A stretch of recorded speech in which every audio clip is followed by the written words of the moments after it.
If you're being paid to review a game, you're most likely biased. Regardless of how ethical you believe you are, there is a level of bias if you're being paid to review something. I'm starting to understand why Final Fantasy is in the current state that it is. It's very difficult to have a sensible argument or debate or even conversation around the topic of the current state of the Final Fantasy franchise. The thin line of believing that your opinion is a fact and then also not being able to produce any type of proof to back up the statement that you're making. That ultimately puts your statement in question. Because what I started to notice is that modern Final Fantasy fans are very quick to defend everything that Square Enix is doing to the franchise because of the narrative that they want to make. I made this video and I titled it, Does Final Fantasy Need to Return to Its Roots? And I'll leave the description below so that you guys can check it if you want to. But essentially, the main topic that I touch in this video is that Square Enix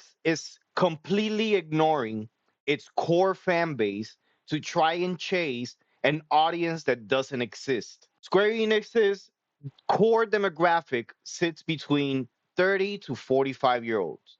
And that's not to say that there is a younger generation of gamers that love Final Fantasy. That's not to say that there is a segment within its core demographic that may love the current state of Final Fantasy. But the reality of the case is that that is a minority. So there was a comment specifically here that is the one that I want to focus on for this video that says, I swear I'm watching one of those wonky Japanese TV shows half of the game. I honestly play them to see where the story is going for the remake, not because I enjoy the game. So he's starting off saying that he doesn't enjoy the game, that he's playing the remake series just to follow through the story. He's not engaging with the combat, he's not engaging with the gameplay itself. I replied to that saying, that's fair, I respect your opinion. The remake series have received very mixed reception, with some people absolutely loving it, some people disliking it completely, and some, like myself, that enjoy it for what it is, but we were hoping that it would have been presented different. Which I honestly don't think that that's a wild statement of any sort. Then somebody else replies underneath this, and this is where things get interesting, because this is where you start seeing the delusion behind some of these people's responses. He says, "Yeah, like all games, but no, most fans like it. Metacritic disagrees with your point. It sit at 80s with both critics and fans. So yes, it's not mixed reception." Okay, let's start off, and I have a picture right here of the Metacritic. There's a screenshot that I literally took before I responded to this comment. And we can see that the critics' reviews. So universal acclaim 92 points. The problem that I have with this score is that I can't really take critic reviews at face value. If you're being paid to review a game, you're most likely biased. Regardless of how ethical you believe you are, there is a level of bias if you're being paid to review something.